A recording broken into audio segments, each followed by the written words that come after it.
don't know if that's slap bass. What makes it? Are you actually hitting the guitar? Yeah, you're hitting it, and Larry Graham, who invented it, which Okay. this is very fascinating because with all other techniques like, Eddie Van Halen with tapping or Jimi Hendrix's use of the tremolo, all these things, like when you're looking back through music history, they're like, well, punk rock was invented by, sort of the Ramones, sort of sort of like it's very blurry. And slap bass is like this one thing where you look anywhere, you go like, oh yeah, slap bass was invented by Larry Graham in 1972. Like it's a Wow. distinct invention story out of necessity Right, because right.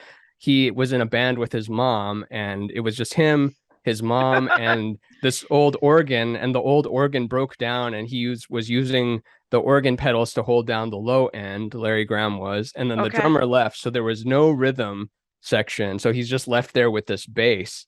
And then he decided, like, what if I could make like kind of a bass drum sound by plucking it? Okay, that Yeah. sounds all right. What if I slapped it here and then plucked that? So it would recreate a bass hi-hat sort of dynamic, and he called it thumping and plucking. And then it became slap bass later, but But uh he, in 1972, Larry Graham invented slap bass. What yes. was the name of the band that him and his mother were in? Do you remember? I don't remember the one him and his mother were in, but he played with Sly and the Family Stone. Are you familiar with I Sly? am, mostly because Sly Stone, Yes. there we go, was on the Dick Cavett show, and I am a nerd, and I watched that interview.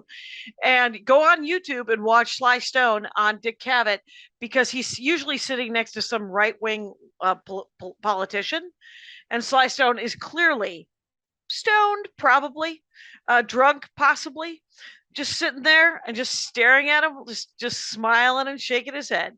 It's literally, and then he'll lean in and say something, and you're like, oh, he's paying attention.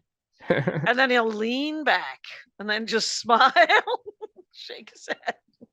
I love Sly Stone.